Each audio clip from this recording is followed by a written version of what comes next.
అధ్యక్ష డిబిఎం మా నియోజకవర్గంలో డిబిఎం 38 ఉంది అధ్యక్ష. 1988లో నందమూరి తారక రామారావు గారు శంకుస్థాపన చేసి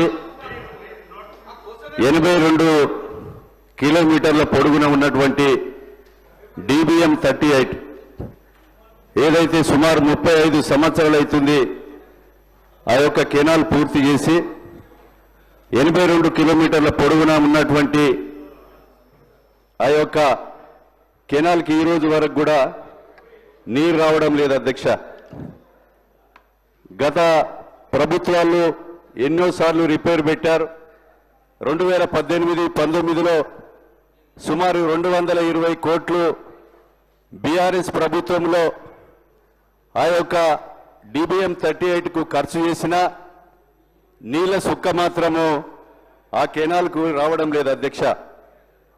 అయితే ఈరోజు ఈ సంవత్సరం కూడా 34 లక్షలతో సిల్టు తీసిన 5,000 క్యూసెస్ వాటర్ బదులు 6,000 విడిచిపెట్టిన సుమారు 44,470 ఎకరాలు ఈరోజు పంటలు పండే పరిస్థితి లేదు అధ్యక్ష. కనుక 4 మండలాలకు గోర్కొత్తపల్లి మండలం, రేగొండ మండలం, చిట్యాల మండలం, టేకుమట్ల మండలాలకు ఈరోజు ఫేజ్ 2 దేవాదుల నుండి చలివాగుకు వచ్చేటువంటి లైన్కు గోర్కొత్తపల్లి కాడ లింకు కలిపితే 27 కోట్లతో ఖర్చు చేస్తే 44,470 ఎకరాలు 4 మండలాల్లో సస్యశ్యామలమవుతుంది అధ్యక్ష. ఈరోజు కాకతీయులు నిర్మించినటువంటి దేవాదులకు రిజర్వాయర్ భీమ్గన్పూర్ కానీ అదేవిధంగా దాని కింద 2,450 ఎకరాల ఆయకట్టు ఉంది. దాని వెనుక కూడా 5,000 ఎకరాలకు బీఆర్ఎస్ ప్రభుత్వంలో టెండర్ పిలిచి కరెంటు కనెక్షన్ లేకుండా ఈరోజు 5,000 ఎకరాలు పంటలేసుకున్న ఎండిపోయే పరిస్థితి ఉంది అధ్యక్ష.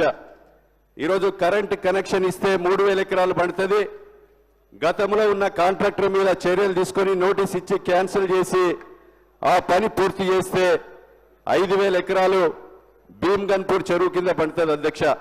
భీమ్గన్పూర్ చెరువు నుంచి రామప్ప నుంచి చలివాగు నుంచి వచ్చేటువంటి నీరు బోర్నపల్లి దగ్గర ఒక చెక్ డ్యాం నిర్మాణం కూడా చేపడితే అధ్యక్ష 137 కోట్లు ఖర్చు చేస్తే సుమారు 58,000 ఎకరాలు సాగులోకి వచ్చేటువంటి అవకాశం ఉంది అధ్యక్ష.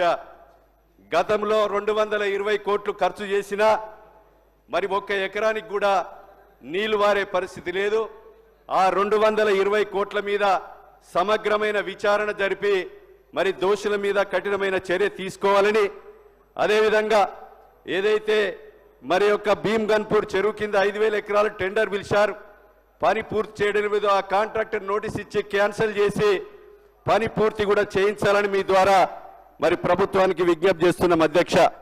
అదేవిధంగా ఈరోజు మరి 58 ఎకరాలు సాగులోకి వస్తే మరి రైతులందరూ కూడా సంతోషంగా ఉండడమే కాకుండా ఎలాంటి ఇబ్బంది కూడా ఉండదని మీకు మీ ద్వారా మరి విజ్ఞప్తి చేస్తూ ఈరోజు గణపురం కాకతీయులు నిర్మించినటువంటి గణప సముద్రం చెరువు కానీ, భీమ్గన్పూర్ చెరువు కానీ, అదేవిధంగా రామప్ప ఇలాంటి చెరువులకు కూడా 103 కోట్లు, ఎందుకంటే గత ప్రభుత్వం 400 కోట్లు ఇస్తే ఈరోజు బాగుంటుందని చెప్పి రామప్ప నుంచి దేవాదుల నుంచి రామప్ప నుంచి ఏదైతే గోర్కొత్తపల్లి కాడ లైన్ కలపాలని ఎస్టిమేట్ చేశారు. కానీ అది మరి గోర్కొత్తపల్లి కాడ నుంచి పైప్ లైన్ 27 కోట్లతో వేస్తే కేవలం 103 కోట్లు ఖర్చు పెడితే 58,000 ఎకరాలు కూడా పంటలు పండేటువంటి అవకాశం ఉంది అధ్యక్ష. మా నియోజకవర్గంలో టూరిజం ఉంది.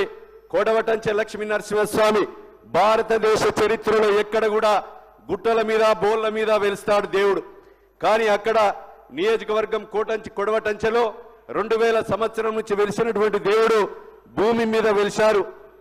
లక్ష్మీ నరసింహస్వామి, బుగులని వెంకటేశ్వర స్వామి, అజంతా ఎల్లోరను మరిపించే విధంగా ఏదైతే పాండవుల గుట్టలో గృహాలున్నాయి ఆ గుహలను కూడా టూరిజం ప్లేస్ గా చేసి మైలారము విలేజ్ లో వైజాగ్ లో గృహాలను మరిపించే విధంగా 2 కిలోమీటర్ల పొడవున గృహాలున్నాయి.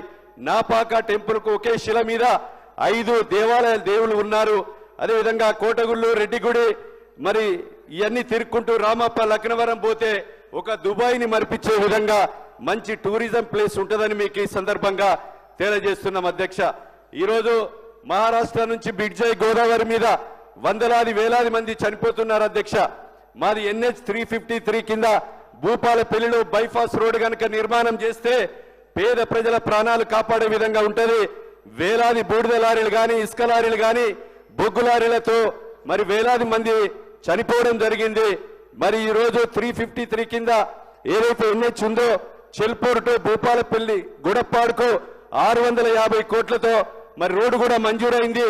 దాని బైపాస్ కూడా తీసుకునే విధంగా రాష్ట్ర ప్రభుత్వం ద్వారా కేంద్ర ప్రభుత్వానికి మరి లెటర్ పంపించారు. దాన్ని మంజూరు చేయించే విధంగా తగు చర్యలు మీ ద్వారా మరి ప్రభుత్వానికి విజ్ఞప్తి చేస్తున్నాం అధ్యక్ష. అదేవిధంగా అధ్యక్ష, ఈరోజు భూపాలపల్లిలో మరి అనేక మంది వందలాది వేలాది మంది చనిపోతున్నారు. తూటలేని తుపాకీ లెక్క మెడికల్ కాలేజ్ ఇచ్చారు, దానికి బస్సు లేదు, అదేవిధంగా ప్లే గ్రౌండ్ లేదు, హాస్టల్ ఫెసిలిటీ లేదు, అదేవిధంగా సెకండ్ ఇయర్ పిల్లలు చదువుతున్నారు. కనుక ఈరోజు అగ్రికల్చర్ మినిస్టర్ గారు 0 అవర్లో స్పెసిఫిక్గా అడిగితే ప్రభుత్వం కరెక్ట్గా నోట్ చేసుకొని ఆన్సర్ చేసేదానికి అవకాశం ఉంటుంది అధ్యక్ష. గౌరవ సభ్యులు దాన్ని గమనంలో తీసుకుంటే అందరికీ అవకాశాలు వస్తాయి. ప్లీజ్ ఒక్క నిమిషం సత్యనారాయణ గారు, ఒక్క నిమిషం. సభ్యులందరికీ సూచన, ఒక్క ప్రశ్నకు పరిమితం కాండి. నియోజకవర్గానికి సంబంధించి కానీ లేకుంటే రాష్ట్రానికి సంబంధించి కానీ అయితే అందరికీ అవకాశం దొరుకుతుంది. మీరు ఒకటేసారి 4-5 ప్రశ్నలు అడిగితే జవాబు వచ్చుడు కూడా కష్టమవుతుంది. కాబట్టి దయచేసి దీన్ని పాటించాల్సిందిగా కోరుకుంటూ సత్యనారాయణ గారు కంప్లీట్ చేయండి. 2 నిమిషాలు అధ్యక్ష. మా దగ్గర హెల్త్ మినిస్టర్ గారు దామోదర్ రాజనరసింహ గారు కూడా వచ్చారు అధ్యక్ష. ఆ రోజు హాస్పిటల్లో మెడికల్ కాలేజ్ చేసి neurology, nephrology, plastic surgery, cardiac department కూడా ఖాళీగా ఉన్నాయి. ఈ ప్రభుత్వం ఏర్పడ్డ తర్వాత 203 పోస్టులను నింపడం జరిగింది. ఎవరైనా చనిపోతే పోస్ట్ మార్టంలో ఏసీ గదులు లేవు, వెంటిలేటర్ లేదు, సిటీ స్కానింగ్ లేదు, MRI లేదు. అదేవిధంగా ఇవన్నీ కూడా మరి మీ ద్వారా ప్రభుత్వాన్ని విజ్ఞప్తి చేస్తున్నాం అధ్యక్ష. అది వెంటనే ఇవి మంజూరు ఇప్పించి ప్రజలను ఆదుకునే విధంగా చేయాలి. మెడికల్ కాలేజ్ కూడా సెక్యూరిటీ, శానిటేషన్ 52 పోస్టులు మరి మంజూరైన దాన్ని ప్రకటన చేసే విధంగా చర్యలు తీసుకోవాలి అధ్యక్ష. 6 మండలాలతో కూడుకున్నటువంటి ఒకటే సర్కిల్ ఉంది అధ్యక్ష. దానికి 2వ సర్కిల్ కావాలని ప్రభుత్వానికి మేము విజ్ఞప్తి చేస్తున్నాం. గోరుకొత్తపల్లిలో కూడా పోలీస్ స్టేషన్ కావాలి. ఇవన్నీ కూడా దయచేసి మీ ద్వారా ప్రభుత్వానికి విజ్ఞప్తి చేస్తూ మంజూరు ఇప్పించవలసిందిగా కోరుతున్నాం అధ్యక్ష.